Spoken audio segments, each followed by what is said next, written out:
जय सिया राम, जय बजरंगबली महाराज जी की जय, पवन पुत्र हनुमान शंकर मोचन माधव दोतार की जय, जय परम पूज्य बाबा श्री नीम करौली महाराज की जय। तो भक्तों, जैसे कि मैंने पहले वीडियो बनाई हुई है जिसमें मैंने आपको बताया था कि जो है आप लोग कैंची धाम कैसे आ सकते हैं या नीम करौली धाम कैसे आ सकते हैं, मैंने डिटेल में बताई हुई है। ये मैं दूसरा वीडियो बता रहा हूँ जिसमें मैं आपको बताने वाला हूँ बाबा के बारे में पूरी डिटेल। तो आप पूरा वीडियो में अंत तक बने रहिएगा ताकि पूरी जानकारी आपको यहीं से मिल जाए और आपको पूरा बाबा की कृपा बनी रहे। तो अगर हम बात करते हैं तो बाबा का जो नीम करौली धाम है उत्तराखंड में है।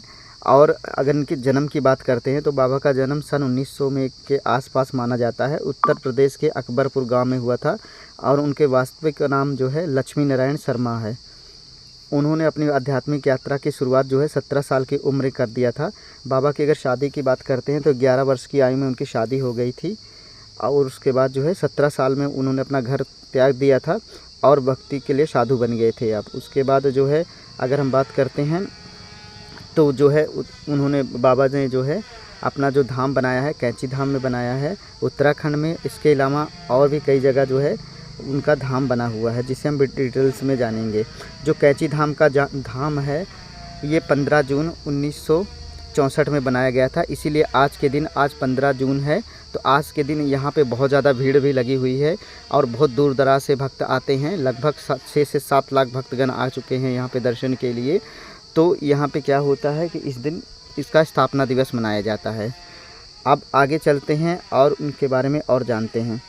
अब अगर हम बात करते हैं तो नीम करौली बाबा के जो उल्लेखनीय शिष्य थे और आध्यात्मिक शिक्षक जो थे रामदास जी थे, जो बियर हेयर नाव के लेखक थे, और गायक और आध्यात्मिक शिक्षक भगवान दास जी थे। लेखक और ध्यान शिक्षक लामा सूरदास और संगीतकार जय उत्तल और कृष्ण दास शामिल हैं। इसके अलावा अगर हम बात करते हैं तो बाबा की जो नीम करौली धाम बाबा की जो पत्नी थी गिरजा थी और दादाजी मुखर्जी जो थे, और ये इलाहाबाद यूनिवर्सिटी में उत्तर प्रदेश में जो है प्रोफेसर के पद पे कार्यरत थे। अब अगर हम बात करते हैं तो जो ये धाम है इसकी देखरेख जो बाबा ने किया था। इसके अलावा जितने भी धाम बने हुए हैं सबकी देखरेख जो है बाबा ने ही किया था और बाबा ने अलग अलग जगह पे जो है धाम बनवाया था जो है नीम करौली बाबा में। आगे हम बात करते हैं कि यहाँ पे कौन कौन आ चुका है। तो यहाँ पे अभी लेटेस्ट में जो है विराट कोहली और अनुष्का शर्मा आ चुकी हैं दर्शन के लिए। और जो है और यहाँ पे कैसे हुए थे, जैसे कि एप्पल कंपनी के बारे में हम लोग सब जानते हैं। तो एप्पल कंपनी के संस्थापक जो थे स्टीव जॉब्सन वो भी आए थे। वो बहुत परेशान थे, उनका काम नहीं चल पा रहा था, बहुत परेशान थे। तो बाबा ने जो है उनको एक सेब दिया था, सेब खाकर तो वही स्टीव जॉब्स ने उसका लोगो बना लिया और आज कितनी आगे बढ़ गई कंपनी इसको आप जानते हैं। दूसरे नंबर पर अगर हम बात करते हैं तो फेसबुक के संस्थापक मार्क जुकरबर्ग आए थे, जो कि उनको स्टीव जॉब्स ने जी ने भेजा था। लेकिन वो जब आए थे यहाँ पे कैंची धाम में तब तक बाबा समाधिस्थ हो चुके थे, उनके उसके बाद ही आए थे, ब्रह्मलीन हो चुके थे। लेकिन फिर भी यहाँ पे वो एक दिन के लिए आए थे, लेकिन किसी कारणवश जो है उनको 2 दिन यहाँ पे रुकना पड़ा था। रात में वहीं पे धाम में रुके थे और उनका जो है उसके बाद जब गए तो उनका सारा काम होने लगा। इसके ये हिसाब से आए थे। तो लोग जब परेशान हो जाते हैं, जो भी परेशान हो जाता है, अगर आपको भी अपने जीवन में परेशानी मिल रही है, कोई रास्ता नहीं दिखाई दे रहा, तो मैं आपको ये रेकमेंड करूँगा कि एक बार आप यहाँ पे धाम पे ज़रूर आएँ और बाबा से अपनी प्रॉब्लम को बताएं तो आपको ज़रूर सोल्यूशन मिल जाएगा इसका। आगे हम चलते हैं और बाबा के जो जितने धाम हैं पूरे भारत में उन धाम के बारे में आपको बता दे रहा हूँ कहाँ कहाँ पे धाम है। अगर हम धाम के बारे में बताते हैं बात करते हैं तो सबसे पहला धाम जो है वो यहीं पे है नैनीताल का। दूसरा धाम वृंदावन में है।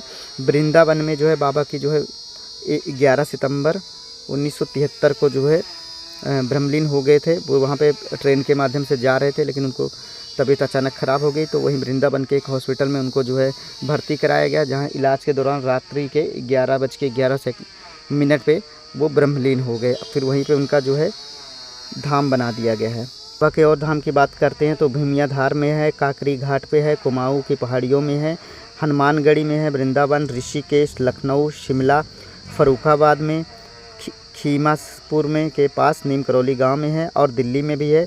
उनका आश्रम जो है ताउस, न्यू मैक्सिको संयुक्त राज्य अमेरिका में भी स्थापित है, यहाँ पे है, तो आप सब जाइएगा। बाबा के हिसाब से जो है बाबा बोलते हैं सभी भक्तों को कि अगर आप जो है बहुत ज़्यादा परेशान हैं तो आपको प्रतिदिन जो है हनुमान चालीसा का पाठ करना चाहिए। इससे आपको जो है सोल्यूशन मिलेगा, जो भी आपकी परेशानी है वो दूर हो जाएगी। अगर आप नीम करौली धाम दर्शन के लिए जाते हैं तो वहाँ से भी आपको जो है हनुमान चालीसा की जो है छोटी पुस्तक मिलती है पाठ करने के लिए, तो इसे लेकर आइए घर में और इसका निरंतर पाठ। प्रकार से हनुमान चालीसा का पाठ करने से हमारे कष्ट दूर होने लगते हैं। अब कई लोग कहते हैं कि जो है बाबा जो थे वो हनुमान जी के अवतार माने जाते हैं। क्यों? क्योंकि कई भक्तगण ऐसे थे जिन्होंने जो है बाबा को एक ही समय पर दो दो जगह देखा था, और वो लोग कहते थे, कई भक्तों का ये दावा है कि वो जब दर्शन करते थे बाबा का तो कई बार वो देखते थे कि बाबा का हाथ, एक हाथ बहुत बड़ा हो गया है, या उनके पीछे जो है पूँछ लंबी सी आ गई है, उनका पैर बहुत लंबा हो गया है। ये सारी चीज़ें वो देखते थे। ये आप पूरे डिटेल्स में अगर आप देखना चाहें बाबा की या पढ़ना चाहें तो बाबा की एक पुस्तक बनी है द मिरेकल ऑफ लव, इसको आप ज़रूर पढ़िएगा। तो जो है आपको पूरी बाबा की जो है शक्तियों के बारे में पता चल जाएगा। बाबा के पास बहुत सारी शक्तियाँ थी। कहा जाता है, एक भक्त बताते हैं कि एक बार ऐसा समय हुआ था कि बाबा ने काफ़ी समय से दाढ़ी नहीं बनवाई थी। फिर वो दाढ़ी बनवाने के लिए अचानक एक नाऊ की दुकान पे चले गए और वहाँ पे जो है दाढ़ी बनाने लगे, अपनी दाढ़ी बनवा ही रहे थे। और उन्होंने बोला, तो वहाँ का जो नाऊ था वो बोला कि मेरा जो है बेटा बहुत दिन से वापस नहीं आ रहा है, बहुत परेशान हूँ, पता नहीं क्यों नहीं आ पा रहा है, शक्ति नहीं है, कोई कुछ कर ही नहीं पा रहा है, मैंने बहुत कुछ किया है। तो बाबा ने कहा ठीक है। उसके बाद जो है आधी दाढ़ी बाबा की बनी हुई थी और वो जो नाई था वो पानी लेने के लिए बाहर चला गया। इतनी देर में जब वापस आया उसके बाद जो है उसने बाबा की बाकी दाढ़ी पूरी की और उसके बाद बाबा अपने घर को चले गए। अगले ही दिन उनका बेटा जो है वापस आ गया और वो बोलने लगा कि मुझे जो है, मैं एक जगह फंस गया था, मेरे पास पैसा नहीं था, खाने को कुछ भोजन नहीं था, लेकिन एक बाबा आए थे, उन्होंने कंबल ओढ़ा हुआ था और उनकी आधी दाढ़ी बनी हुई थी, आधी दाढ़ी नहीं बनी हुई थी, और उन्होंने मुझे पैसा भी दिया और उन्होंने मुझे बोला कि तुम घर आओ, जल्दी से जल्दी तुरंत घर आ जाओ। तो मुझे यहाँ घर पे आ पाया। तो जब ये नाऊ ने सुना तो वो भावुक हो गया और वो जो है बार बार प्रार्थना करने लगा, बाबा की हाथ जोड़कर प्रार्थना करने लगा और इस प्रकार से वो बाबा का बहुत बड़ा भक्त बन गया। और बात करते हैं तो एक बार जो है बाबा जो है ऐसे ही टहलते टहलते एक आदमी के घर पे चले गए। वो जो आदमी थे वृद्ध हो चुके थे, उनकी पत्नी और वो वृद्ध हो चुके थे और उनका सिर्फ एक ही बेटा था और वो जो बेटा था उनका नेवी में था और जो है वो जो है कहीं उसकी जॉब में लगा हुआ था। और जो है बाबा ने कहा कि आज मैं आपके यहाँ रुकूंगा और भोजन भी आपके यहाँ करूंगा। उस वृद्ध परिवार ने बहुत ही प्रेम भाव से बाबा का सत्कार किया और उनका भोजन कराया और उनको सोने के लिए खाट बिछा दी तथा उनको ओढ़ने के लिए एक कंबल दे दिया। जब कंबल दे दिया तो बाबा जो है सारी रात कराहने लगे कंबल में। ये देखकर जो है जो वृद्ध परिवार था वो बहुत दुखी हुआ, लेकिन बाबा ने पहले ही बता रखा था कि कोई अगर मेरे साथ कुछ भी हो लेकिन मुझे रात में कोई मुझे जगाएगा नहीं, ना मुझे छुएगा। तो इस प्रकार से वो वृद्ध परिवार ने कुछ भी नहीं बोला और सुबह का इंतज़ार करते रहे। वो बाबा की खाट के पास ही सारी रात बैठे रहे और सुबह होने का प्रतीक्षा करते रहे।